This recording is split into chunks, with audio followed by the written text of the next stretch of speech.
hari ini kita akan belajar kebenaran firman Tuhan adalah suka menolong sesama. Suka menolong sesama yaitu kita mau supaya setiap orang kita dapat menolong, membela, memberikan perhatian kepada rekan-rekan kita. Bilang dulu kiri kanannya, aku butuh engkau. Bilang, aku butuh engkau. Haleluya. Nah, di dalam Galatia pasal yang ke-6 ayat 1 sampai 10. Galatia pasal 6 ayat 1 sampai 10. Boleh kita baca bersama. Galatia pasal yang ke-6 ayat 1 sampai 10 diberikan tema di situ, saling membantulah kamu.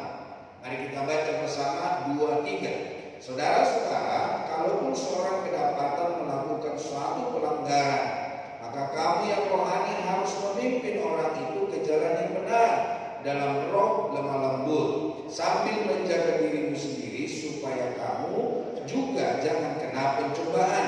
Bertolong-tolonganlah menanggung bebanmu. Demikianlah kamu memenuhi hukum Kristus.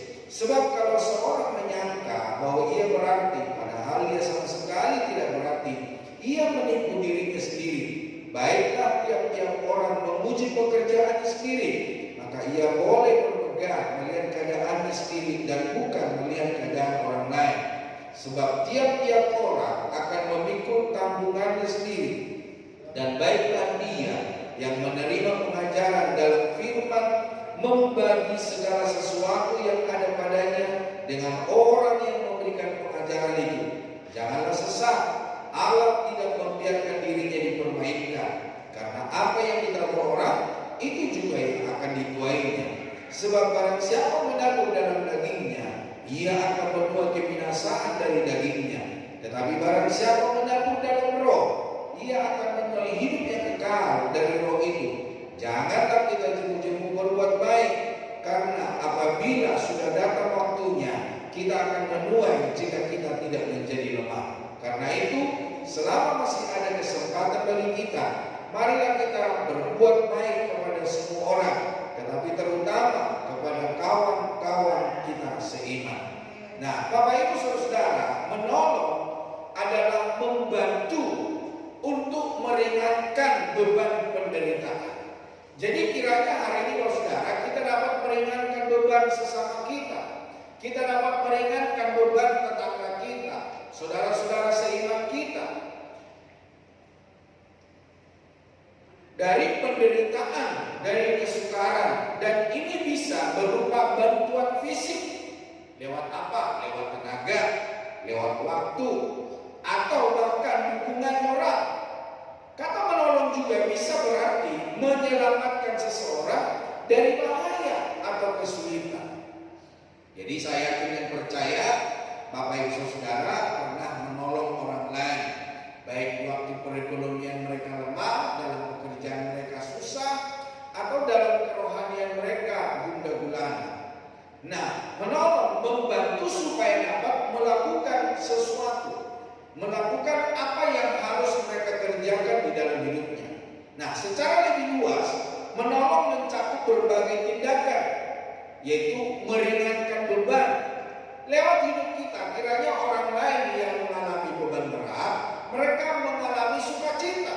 Sekalipun kita tidak bisa untuk memberikan pertolongan kepada mereka, namun ketika kita menjadi pendengar yang baik bagi mereka, mereka merasa lega. Ada banyak orang saudara bukan karena butuh uluran tangan kita, bukan karena butuh bantuan kita, tapi ketika kita mendengarkan setiap keluhan mereka, setiap penderitaan mereka, mereka merasa lega. Bapak Ibu Saudara, beberapa hari ini saya lagi menolong seorang pria.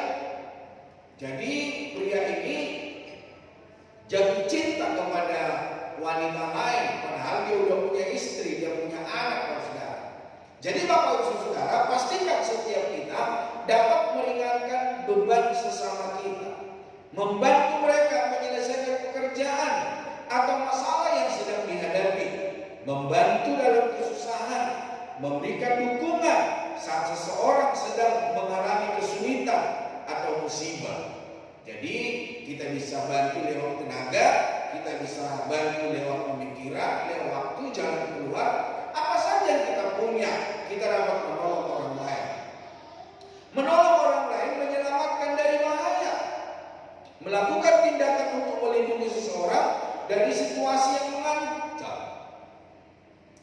menunjukkan kepedulian, memberikan perhatian dan dukungan moral kepada orang lain. Jadi hari ini jangan biarkan hidupmu menjadi batu sandungan bagi orang lain. Jangan biarkan hidupmu menjadi penyesal untuk orang lain. Tetapi biarpun sedikit yang kita kerjakan di dalam hidup kita, kita ini menjadi berkat yang memberikan jalan keluar, yang memberikan kekuatan, yang memberikan pengharapan, dan memberikan orang lain untuk mencari wajah Tuhan, mengandalkan Tuhan di dalam hidupnya. Nah, sebagai tubuh Kristus, kita dipanggil untuk saling menopang, terutama kepada saudara-saudara seiman yang sedang lemah atau dalam kesulitan juga yang memerlukannya. Nah, hari ini Bapak Saudara ada sebuah pertanyaan, kepada siapakah pertolongan kita tujukan jika mempelajari dari nats Alkitab di dalam Galatia pasal 6 ayat 1 sampai 10. Yang pertama Bapak Saudara, mari kita menolong yang melanggar. Wah, ini agak susah nih Saudara. Bagaimana kita menolong orang yang melanggar? Di dalam Galatia pasal 6 ayat 1 tadi dikatakan supaya kita bertolong-tolongan.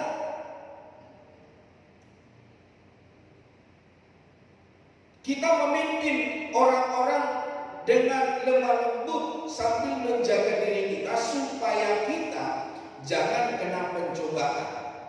Nah, kita harus menegur saudara yang jatuh dalam dosa, menuntun mereka kembali kepada yang benar. Memang agak susah saudara, orang yang jatuh di dalam dosa, orang yang jatuh dalam perzinahan itu akan susah kembali ke agama yang benar. Dan kita harus setia mendampingi mereka dengan roh yang lemah lembut. Kita membimbing mereka, kita mengarahkan mereka. Kalau tidak ada niat dari hati yang dalam, maka akan susah saudara. Kalau bukan pasangannya yang ngotot, maka dia tidak akan bisa, akan susah saudara. Atau sebaliknya, dia berkata dia mau melepas, tetapi dia tidak lepas-lepas dari selingkuhannya saudara. Itulah sebabnya Bapak Ibu Saudara kekasih Tuhan, mari kita tolong orang yang membutuhkan pertolongan kita. Sembari menolong, kita juga harus selalu menyadari bahwa kita pun bisa jatuh dalam dosa yang sama. Jadi perlu berhati-hati, berdoa supaya Tuhan yang memberikan kekuatan kepada kita. Tujuan kita adalah memulihkan, bukan mempermalukan saudara kita yang jatuh saudara. Ada orang-orang ketika tahu masalah orang lain, bukan menutupi, bukan menyelesaikan, bukan memberikan kekuatan, tetapi di situasi yang beda yang lain, mereka membolehkan segala dosa dan perbuatan orang lain. Bapak Ibu Saudara, Tuhan tidak mengizinkan kita seperti itu. Tuhan berkata supaya kita menolong sesama kita. Suatu saat juga kita butuh pertolongan, tetapi ketika kita menolong orang lain, kalau bukan kita yang ditolong, anak kita ditolong, keluarga kita akan ditolong. Mungkin bukan orang yang sama yang akan menolong, tapi Tuhan akan membalaskan segala kebaikan kita. Pastikan bahwa mereka yang kita tolong memiliki rasa aman dan kepercayaan kepada kita. Sampai hari ini saudara, masih ada jemaat dari Jakarta itu yang percaya kepada saya. Ketika mereka mengalami masalah persoalan, yang ditelepon bukan gembalanya, yang ditelepon bukan pendeta yang ada di sana saudara, tetapi mereka jauh-jauh menelepon dan berkata, saya lebih percaya kepada Pak Ulfa. Jadi Bapak Saudara, mari tanamkan supaya ketika orang bercerita kepada kita, jangan ember rokok, jangan bercerita tentang masalah orang lain. Jangankan Bapak Ibu Saudara yang tahu, istri saya itu banyak masalah persoalan jemaat yang tidak tahu. Suatu saat dia bertanya kepada saya, Pi, kenapa sih? Itu rahasia perusahaan. Yang tahu hanya kami berdua dan ditambah dengan Tuhan. Ya Pak, saya kan istri kami. Mohon maaf, saya sudah janji saya tidak akan ngomong kepada siapa-siapa.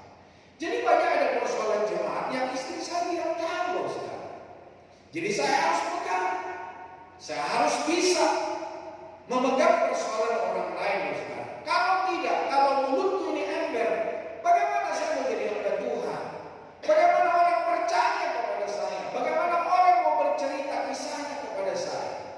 Jadi Bapak Ibu Saudara, hari ini apapun kelemahan pasanganmu, saudaramu, rekan-rekanmu, atau apa yang Bapak Ibu tahu tentang orang lain, jangan bercerita, saudara. Ya bahkan dicerita umum. Ketika diobahkan, dikasih tahu, saudara, si Ani itu begini, begitu. Bapak Ibu Saudara, itu tidak baik, saudara. Hari ini mari kita menolong orang-orang yang melanggar. Menolong yang melanggar aturan berkaitan dengan dilema moral antara membantu orang lain dan mematuhi aturan atau hukum. Terkadang menolong orang lain mungkin mengharuskan seseorang untuk melanggar aturan tertentu. Nanti kita akan belajar kebenaran firman Tuhan. Seperti apa orang yang menolong yang melanggar, akhirnya dia melanggar aturan. Renungan ini mengajak kita untuk mempertimbangkan nilai kasih dan kemanusiaan yang lebih tinggi dari sekedar kepatuhan pada aturan. Namun juga mengingatkan untuk berhati-hati agar tidak terjerumus dalam dosa yang sama atau pelanggaran yang lebih besar daripada apa yang dikerjakan oleh orang itu. Nah, batasan tolong-menolong meskipun penting untuk saling membantu, ada batasan bahwa kita tidak boleh terlibat dalam dosa atau pelanggaran. Ketika kita menjadi konseling, ya sebetulnya dalam bahasa konseling kita juga nggak boleh terlalu jauh perasaan kita mengikuti apa yang mereka alami, saudara. Nah, dalam batasan-batasan ini perlu kita sadari, saudara, supaya kita tidak terlibat jauh atas masalah persoalan orang lain. Ada orang yang menolong sesamanya, padahal sesamanya melakukan kesalahan, sesamanya melakukan dosa, dia pun ikut terpaut. Sama seperti yang saya pernah katakan, ada seorang majelis gereja dan membawa satu keluarga dengan anaknya untuk dinikahkan di gereja ini. Dan saya berkata, kenapa kalian tidak dinikahkan di gereja sana? Mereka berkata, Pak Gembalanya nggak mau. Jadi kami tahu di sini orang mau memberkati. Tahunya bagaimana? Saya bilang, ya kalau di tempat ini yang kami dengar bahwa gembala sidang di tempat ini mau memberkati orang. Yang penting ada chain-nya. Tahu ada chain-nya? Ada hepengnya, ada maninya, saudara. Saya bilang kalau pendeta yang dulu sama pendeta sekarang atau siapapun yang Bapak Ibu dengar itu berbeda. Saya tidak butuh duit Bapak Ibu Saudara. Akhirnya dia goda saya lagi. Ya kalau Bapak tidak mau dibayar, nanti kami dah. Saya dan keluarga ini akan beribadah di gereja ini. Saya bilang saya tidak butuh kehadiran Bapak Ibu Saudara. Saya bukan mencari jiwa oleh karena melakukan hal-hal yang tidak berkenan. Coba bayangkan, Bapak Saudara, anak sudah 2, baru mau diberkati, baru dibawa ke gereja. Ketika gembalanya berkata, ya tunggu dulu, kamu ikutin proses. Ternyata mereka nggak mau ikuti proses, mereka mau diberkati, Bapak Saudara. Saya bilang, enggak, ada sesuatu yang ditanamkan dalam hidup saudara. Jalanilah, jangan berlaku bodoh, Bapak Saudara. Jadi Bapak Ibu Saudara, ada batasan untuk tolong-menolong. Dan yang berikutnya, pentingnya Roh Kudus, pentingnya hikmat marifat yang daripada Tuhan, pentingnya kuasa Allah terjadi di dalam hidup kita. Ketika kita mau menolong seseorang, Tuhan memberikan hikmat, Tuhan memberikan apa yang harus kita bicarakan, apa yang harus kita perkatakan. Jadi ketika kita mau menolong seseorang, mintalah Roh Kudus memberikan hikmat bagi kita. Supaya apa? Terkadang ketika kita masih ketemu dengan orang itu, maka kita berbicara bukan karena kemauan dan kepintaran kita, tetapi Tuhan memberikan hikmat yang akhirnya terbongkarlah apa yang akan mereka lakukan. Ternyata mereka mau menipu, ternyata mereka mau duit, Bapak Saudara. Jadi Bapak Saudara, pentingnya Roh Kudus ada bersama dengan kita. Dan juga ketika kita menolong, perlu kasih dan kepatuhan. Pertanyaan yang muncul adalah, apakah kasih kepada sesama dan keinginan untuk membantu harus didahulukan daripada kepatuhan pada aturan? Jadi Bapak Saudara Kristen, ketika kita mau menolong seseorang, pastikan bahwa kita memiliki kasih. Pastikan bahwa kita punya kepatuhan kepada kebenaran firman Tuhan. Dan juga ketika kita menolong, ada toleransi dan pengampunan. Bapak Ibu Saudara, siapa yang tidak mau diampuni? Siapa yang tidak mau ditolong? Siapa yang tidak mau dibela? Nah, beberapa pandangan menekankan pentingnya kasih yang menutupi kesalahan, mengampuni orang lain, dan tidak menghakimi.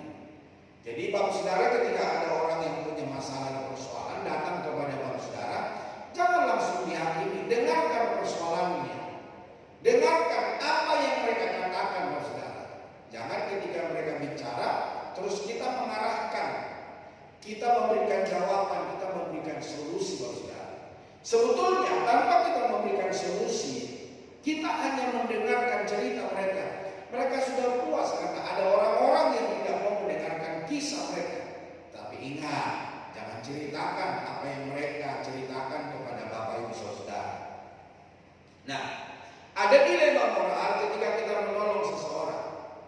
Nah, renungan ini menyoroti situasi di mana menolong orang lain mungkin bertentangan dengan aturan atau hukum yang berlaku. Coba Bapak Ibu Saudara, adakah di antara Bapak Ibu Saudara yang menolong orang yang melanggar aturan, yang melanggar moral?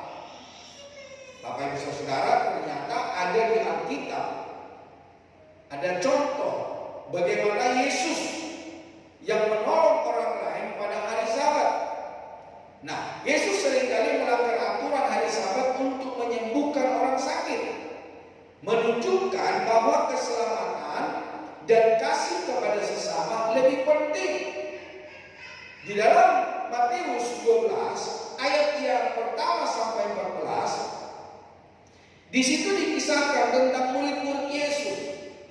Dan dikatakan dalam firman Allah, murid-murid itu mengambil gandum dan mereka memakannya.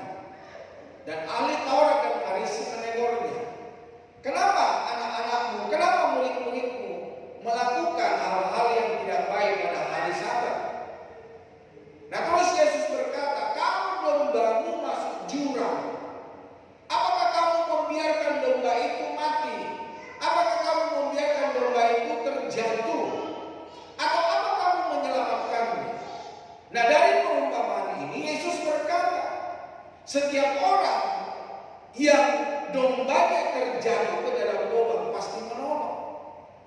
Jadi dia berkata, apalagi orang yang sakit. Karena di sini dikatakan ada orang yang sakit. Dan ketika orang sakit itu mengulurkan tangannya, maka Tuhan yang memulihkan, menyembuhkan. Jadi Bapak Ibu Saudara kekasih Tuhan, ada hal-hal tertentu yang bisa kita menolong orang lain ketika melanggar sebuah aturan. Ya tentu aturannya kita bisa melihat apakah aturan yang baku, apakah aturan yang tidak sesuai dengan kebenaran firman Tuhan. Untuk hal yang baik, saya dan percaya semua kita bisa kerjakan. Menolong dalam kecurangan tentu saja tidak etis untuk menolong seseorang dalam melakukan kecurangan atau kejahatan. Bahkan jika orang tersebut sedang dalam kesulitan. Jadi Bapak Saudara kekasih Tuhan, ketika kita menolong orang yang melakukan kecurangan, itu pun tidak baik, saudara. Ya, menolongnya kita mengarahkan dia, mengembalikan dia kepada kebenaran.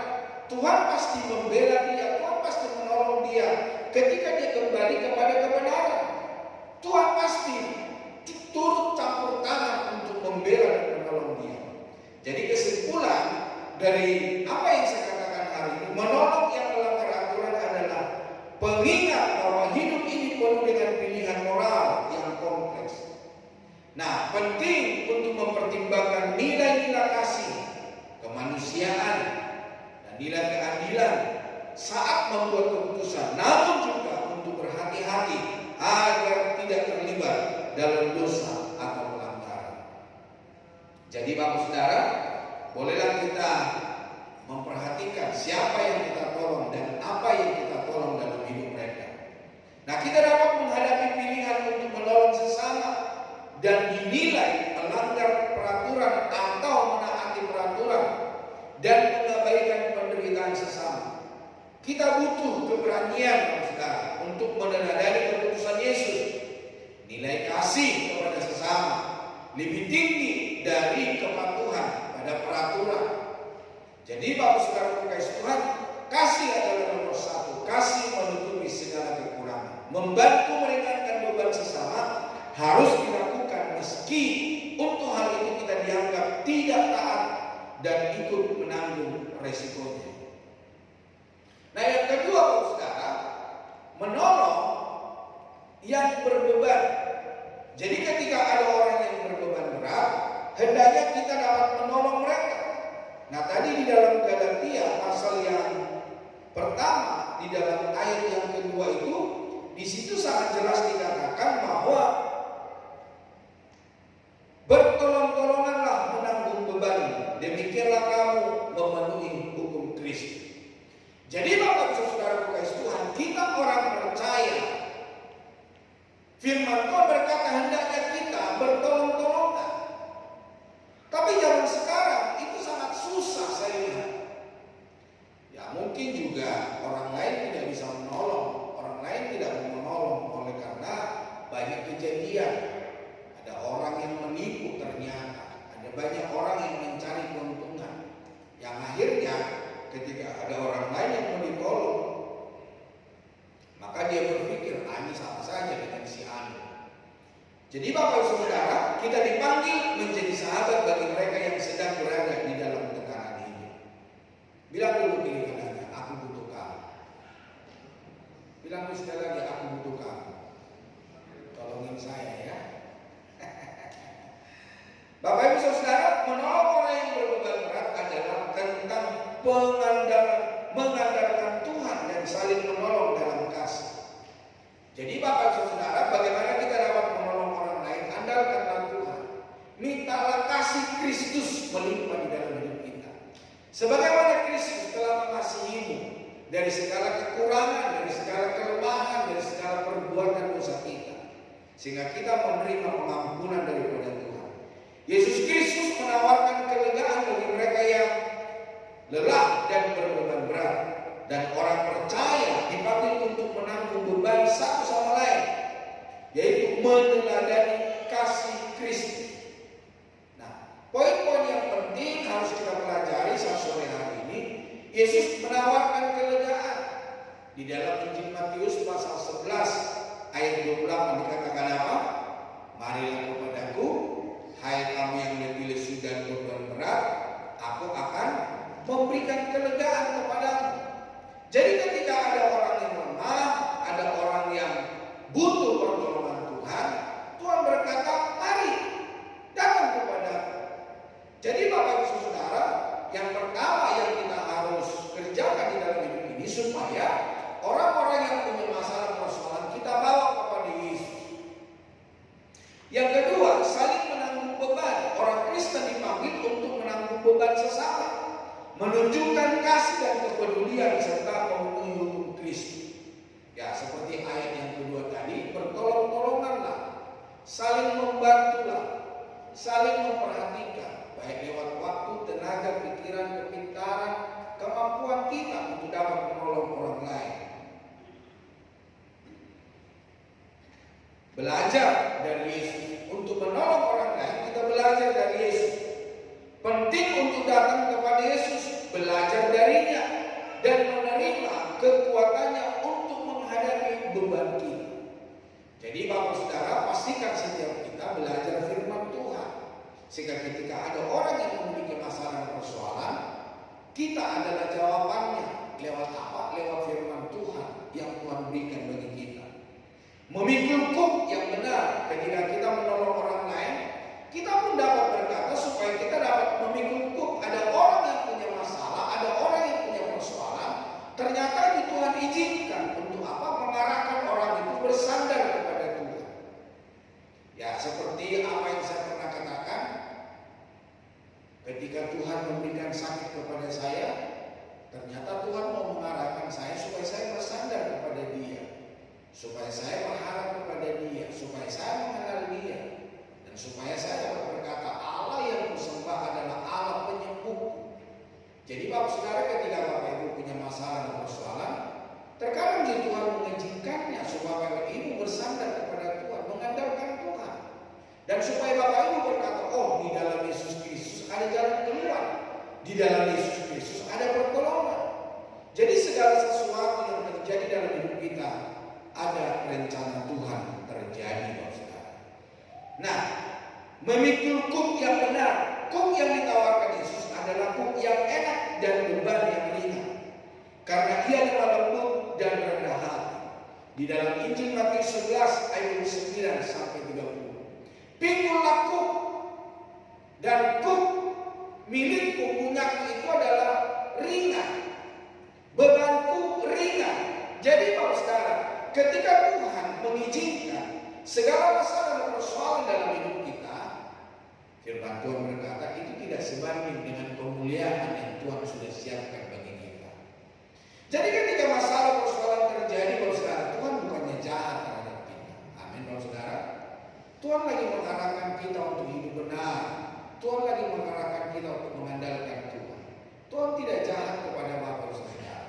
Ingatlah Bapak Saudara, ketika engkau punya masalah persoalan, Tuhan mengajari kita untuk kita mengandalkan Tuhan. Tuhan mengajari kita untuk kita berharap sama Tuhan. Tuhan mengajari kita untuk kita setia minta pertolongan Tuhan yang membela kita. Nah, Bapak Ibu Saudara, ada kekuatan dalam kelemahan. Ketika mengalami beban berat, orang percaya diingatkan bahwa di dalam kelemahan, kekuatan Allah justru tampak nyata. Terkadang kita berpikir, aduh, saya tidak bisa menghadapinya. Tetapi Tuhan mengizinkan itu supaya kita berkemenangan di dalam bidang itu. Dan kita dapat berkata bahwa Tuhan menolong dan membela kita. Dan yang berikutnya, tentu jangan lupa berdoa dan berserah.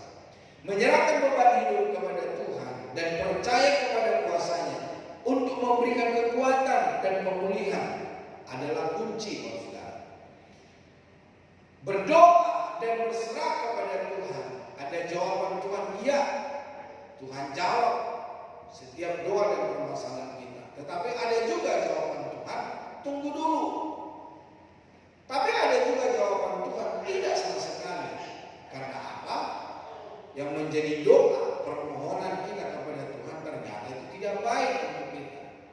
Tunggu dulu, Tuhan mau mengajari kita untuk kita tetap berharap kepadanya, bersandar kepadanya, mengandalkan Tuhan. Menyerahkan beban hidup kita kepada Tuhan dan percaya kepada kuasa-Nya untuk memberikan kekuatan dan pemulihan. Dan itu adalah kuncinya. Nah, contoh penerapan yaitu mendengarkan. Menjadi pendengar yang baik bagi orang yang sedang mengalami beban berat. Jadi Bapak Saudara, ketika ada orang yang berbeban berat datang kepada Bapak Saudara atau Bapak Ibu tahu, kita tidak usah langsung memberikan solusi, kita tidak usah langsung memberikan jalan keluar. Namun ketika mereka bercerita di dalam beban berat yang mereka alami, mereka akan berkata, aduh, saya rasanya ringan. Padahal Bapak Ibu tidak menolong apa-apa, tidak memberikan sesuatu di dalam hidup mereka. Tetapi ketika kita mendengarkan masalah dan persoalan yang mereka hadapi, mereka sudah mengalami keringanan, mereka sudah mengalami jawaban Tuhan. Sekalipun Tuhan belum menampakkan, tapi ketika mereka bercerita, mereka sudah ditolong oleh Tuhan. Nah, selain hanya mendengarkan, mendoakan, berdoa bagi mereka yang membutuhkan pertolongan dan kekuatan. Setiap hari, Saudara, saya berdoa buat jiwa-jiwa. Saya berdoa buat yang sakit. Saya berdoa buat keluarga yang membutuhkan keturunan. Saya berdoa buat Bapak Ibu Saudara. Saya menyebutkan namamu di hadapan Tuhan. Bapak Ibu Saudara, percaya setiap doa yang saya panjatkan kepada Tuhan, Tuhan akan menolong Bapak Saudara. Tuhan akan membela Bapak Saudara. Allah kita adalah Allah yang baik. Allah kita adalah Allah yang memenuhi segala keperluan dan kebutuhan kita. Tuhan yang memberkati kita. Kita harus menyediakan waktu, telinga, bahkan tenaga untuk membantu yang membutuhkan. Jadi bersiaplah Bapak Ibu Saudara, persiapkan dirimu, mengerti kebenaran firman Tuhan, minta hikmat daripada Tuhan, sehingga jawaban yang kita keluarkan itu akan memberkati orang lain. Dengan saling membantu satu sama lain, kita menggenapi hukum Kristus yang paling mendasar, yaitu lewat kasih, saudara. Milikilah kasih Kristus, tunjukkanlah itu bagi orang lain, dan nama Tuhan dipermuliakan. Yang terakhir, yang ketiga, menolong yang mengajar firman. Di dalam Galatia pasal yang ke-6 ayat yang ke-6 dikatakan, dan baiklah dia yang menerima pengajaran dalam firman, membagi segala sesuatu yang ada padanya dengan orang yang memberikan pengajaran itu. Jadi Tuhan mengajari kita, saudara, ketika kita menerima pengajaran firman Tuhan, supaya kita berbagi dari apa yang kita punya. Jadi Bapak Ibu Saudara kekasih Tuhan, hidupilah kebenaran firman Tuhan. Hidupilah apa kata firman Tuhan, maka engkau akan diberkati oleh Tuhan. Ini bukan perkataan seorang gembala, bukan perkataan seorang hamba Tuhan, tetapi firman Tuhan berkata supaya setiap kita yang menerima kebenaran firman Allah, kita dapat menolong yang memberkati kita. Salah satu dukungan lain bisa kita berikan secara materi dan moral kepada mereka yang melayani sebagai pengajar firman. Nah, ungkapan syukur dan dukungan kepada mereka yang telah membimbing dan mengajar tentang kebenaran firman Tuhan. Ini bisa berupa dukungan doa. Jadi Bapak Ibu Saudara bisa berdoa buat orang yang memberitakan firman Tuhan. Ada bantuan-bantuan praktis, saudara, yang Tuhan izinkan, atau ucapan terima kasih atas pelayanan mereka. Jadi lewat doa kita, bantuan praktis, ucapan terima kasih.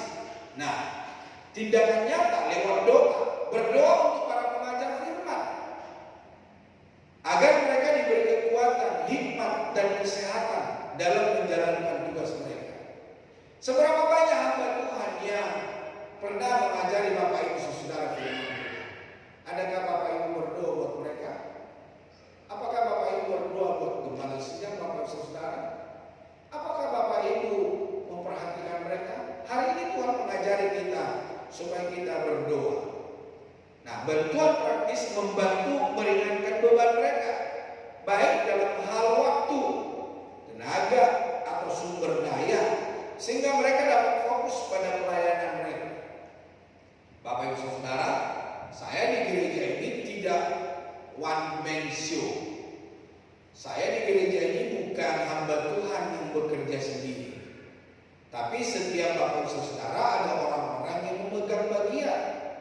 Ya, seperti tadi 2 persiapan, selain hanya Ibu Heni menjadi host leader, beliau pun memimpin kita dalam 2 persiapan.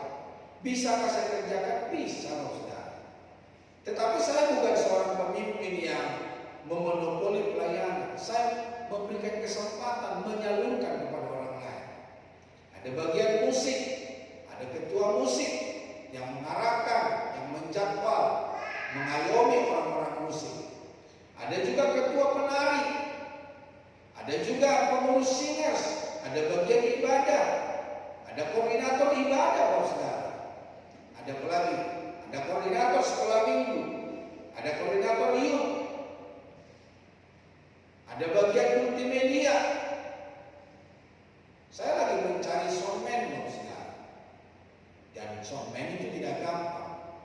Telinganya harus tajam, saudara. Jadi saya ketika memilih seseorang, saya tidak akal comot, saudara. Tidak asal comot. Jadi Bapak Ibu Saudara kekasih Tuhan, ada bagian-bagian yang Bapak Ibu siap pegang. Dan saya berkata kepada saudara, ketika Bapak Ibu mengambil bagian, beban pun ringan. Saya bisa lebih fokus belajar firman Tuhan, memberitakan firman Tuhan yang benar. Dan mari kita kerjakan setiap tugas dan tanggung jawab yang gereja berikan atas kita. Bukan berarti supaya gembalanya ongkang-ongkang kaki, bukan. Di samping Bapak Ibu Saudara dikasih tugas pelayanan, Bapak Ibu punya pengalaman pribadi. Bapak Ibu punya pengalaman untuk melayani Tuhan. Bukan hanya sekedar jemaat, kau datang dan pergi sesuka hatimu. Oh, kejamnya dikau. Ketika kita Bapak Ibu Saudara dilibatkan dalam pelayanan, kerjakanlah dengan ucapan Jadi mari kita bantu hamba-hamba Tuhan, mari kita bantu pelayanan pekerjaan Tuhan. Nah, ada ucapan terima kasih, ungkapan rasa terima kasih secara lisan atau lewat tulisan bisa kita berikan menjadi berkat dan ajaran yang telah mereka berikan kepada kita. Ketika mereka menyampaikan firman Tuhan, kita bisa berterima kasih baik lewat lisan atau lewat tulisan kita, atau lewat kita melakukan kebenaran firman Tuhan, yaitu dengan meneladani ajaran, menjalankan firman Tuhan dalam kehidupan sehari-hari adalah bentuk dukungan yang paling nyata. Jadi jangan pikir pemberian kita dengan bentuk yang lain. Ketika firman Tuhan digabungkan, kita melakukannya. Ketika hamba Tuhan menawarkan sesuatu kepada kita, kita merespon dengan baik. Itu juga saudara, meneladani ajaran. Apa yang diajarkan kepada kita dan kita diberikan beban untuk menjalaninya, lakukanlah dengan baik, saudara. Dan terima kasih buat Bapak Ibu Saudara yang telah memberikan diri untuk kita dapat bersama-sama melayani Tuhan di gereja ini.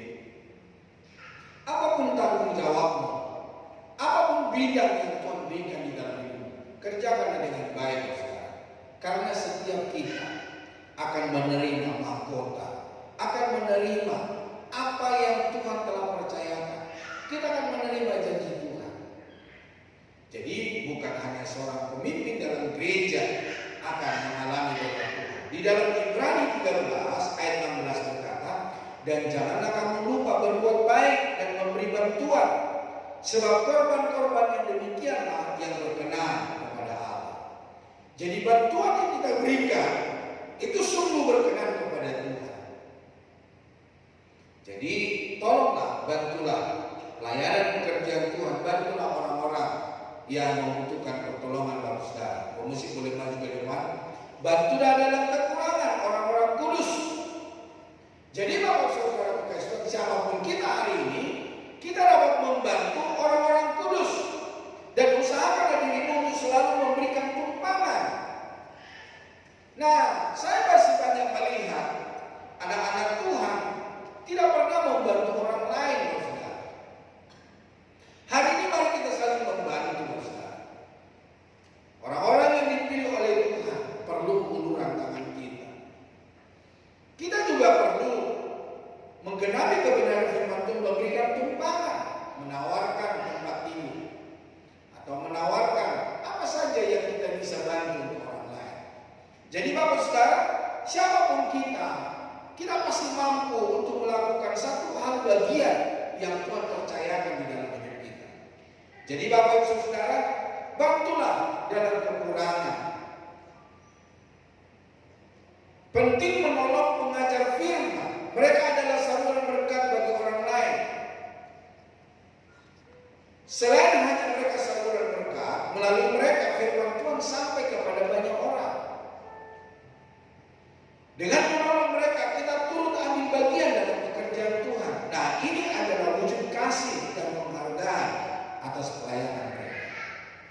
Jadi bagi Bapak Ibu Saudara yang belum membantu pelayanan pekerjaan Tuhan, berikanlah diri. Pasti ada tugas dan tanggung jawab yang Tuhan berikan. Untuk melakukan firman saja, Bapak Ibu sudah membantu yang memberitakan firman. Bapak Ibu berdoa saja sudah membantu yang memberitakan firman. Bagaimana firman Tuhan yang saya sampaikan dimengerti oleh orang lain kalau Bapak Ibu tidak berdoa untuk memberita firman? Bagaimana firman Tuhan itu tertanam di dalam hidup seseorang kalau Bapak Ibu tidak berdoa untuk hikmat dan akan bumi? Jadi berdoalah untuk memberita kebenaran firman Tuhan. Nah, contoh tindakan mendoakan gembala sidang, mendoakan pendeta, hamba Tuhan yang memberitakan firman, guru sekolah minggu, para pengkhotbah, saudara. Mari kita berdoa. Nah, itu merupakan suatu bantuan. Membantu membersihkan gereja atau ruang ibadah. Mungkin Bapak Ibu selama ini datang ke sini, wah, ruang gereja sudah tertata rapi, sudah bersih. Ya memang ada orang yang mengerjakannya. Tapi hari ini Bapak Saudara, marilah, pasti ada sesuatu yang Bapak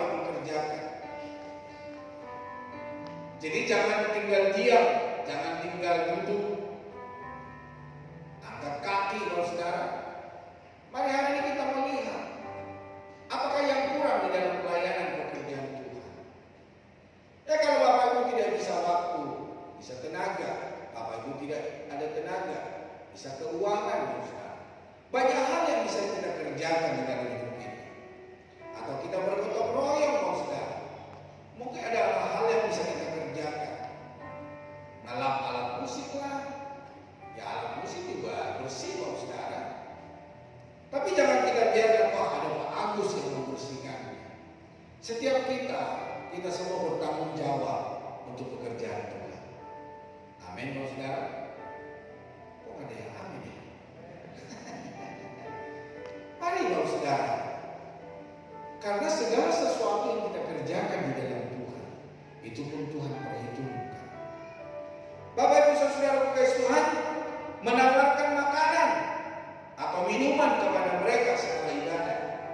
Saya juga berterima kasih kepada Bapak Ibu Saudara yang menawarkan makanan, yang menawarkan minuman.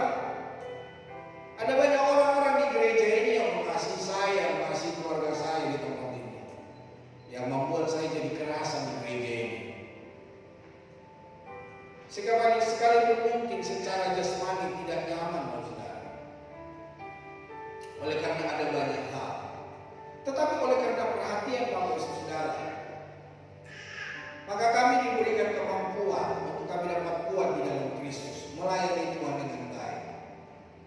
Dan terima kasih buat uluran tangan Bapak Saudara. Ketika istri saya seminggu sudah ada di Jakarta, dalam 1 minggu ini juga ada orang-orang yang memperhatikan saya, saudara. Terima kasih buat perhatian Bapak Saudara. Dan terima kasih juga buat saudara yang belum perhatikan saya. Bapak Saudara, yang mungkin lewat doamu, saudara, saya bisa kuat hari ini. Lewat kehadiran Bapak Saudara, saya bisa bersuka cita. Jadi apapun yang Bapak Ibu kerjakan untuk pelayanan pekerjaan Tuhan, itu sungguh menyenangkan hati Tuhan. Dan saya berdoa untukmu, kiranya Tuhan memberkati. Membantu mengurus anak-anak mereka agar mereka bisa fokus pada pelayanan. Ya, Bapak Ibu tidak perlu membantu anak-anak saya karena mereka sudah besar. Ada yang sudah kerja, yang nomor 3 baru masuk kuliah. Tapi memang ada bantuan-bantuan yang kita bisa berikan, mengarahkan. Ya apa sajalah yang Bapak Ibu Tuhan bergerak. Atau mungkin kepada guru-guru sekolah minggu, pengkhotbah yang lain. Tapi segala sesuatu yang kita berikan jangan untuk pamer, saudara. Apa disebut orang, saudara? Pansus atau apa ya?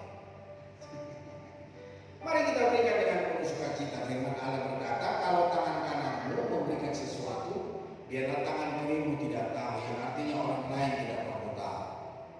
Biarlah doa yang Bapak Ibu berikan bantuan yang memberkati Bapak Ibu Saudara, menjadi pendengar yang baik saat mereka berbagi firman.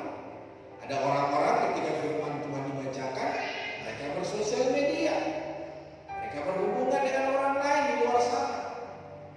Bapak Ibu Saudara, ketika kita menjadi pendengar yang baik, mari kita mendengarkan firman Tuhan dengan baik. Nah, memang sih salah kalau di dalam satu gereja tidak ada yang bawa Alkitab, karena memang orang fokus ke sosial media. Wah, berita apa ini? Ada hal apa nih? Apa yang perlu saya balas ini? Jadi Bapak Ibu Saudara berkasih Tuhan, marilah menjadi pendengar yang baik. Marilah menjadi anak Tuhan yang mau belajar. Dan kesimpulan dari pemberitaan ini, menolong orang yang mengajar firman Tuhan adalah tindakan mulia yang menunjukkan rasa syukur dan penghargaan atas pelayanan mereka. Dengan tindakan nyata dan doa, kita dapat mendukung mereka dalam menjalankan tugas mereka dan menjadi berkat bagi banyak orang. Nah, kita menghargai pelayanan rohani yang mereka lakukan sebagai bagian penting dari pertumbuhan rohani jemaat. Kita memberkati para pelayan firman dengan motivasi agar Injil terus diberitakan dengan kuasa. Jadi Bapak Ibu Saudara berkasih Tuhan, marilah berikanlah dirimu kepada Tuhan.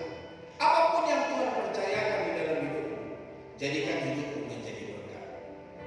Ya, seperti anak-anak di gereja ini, mereka masih anak-anak, mereka masih kecil, mereka sudah melayani Tuhan, mereka sudah memuji Tuhan. Nah, bagaimana kita dengan yang besar, saudara? Mari hari ini kita memberikan yang terbaik, dan segala kemuliaan dan hormat hanya bagi Allah kita. Amin. Mari kita sama-sama berdiri, kita akhiri peribadatan kita hari ini. Haleluya.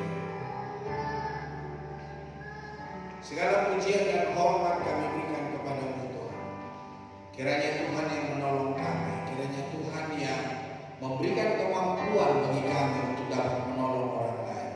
Lewat hidup kami, biarlah nama-Mu dipermuliakan. Berkati para pria, berkati para wanita, berkati setiap usaha pekerjaan yang kami kerjakan di dalam hidup ini. Biarlah kasih karunia Tuhan, anugerah dan kebaikan-Mu yang menolong dan membela kami dimanapun kami berada.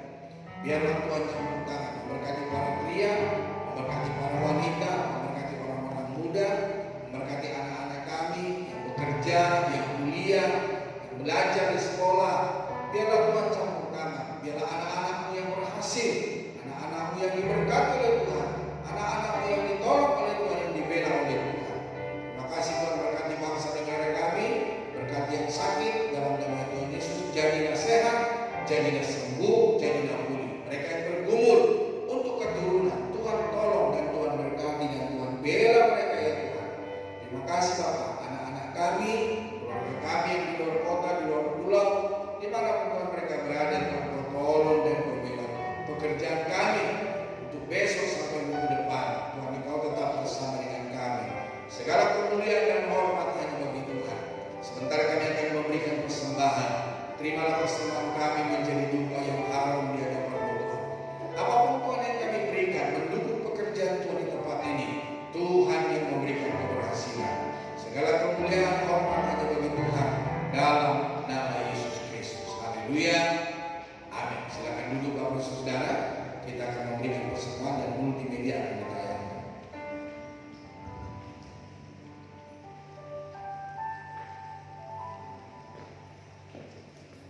Bapak Ibu Saudara yang dikasihi di dalam Tuhan, kiranya kita semua dalam keadaan sehat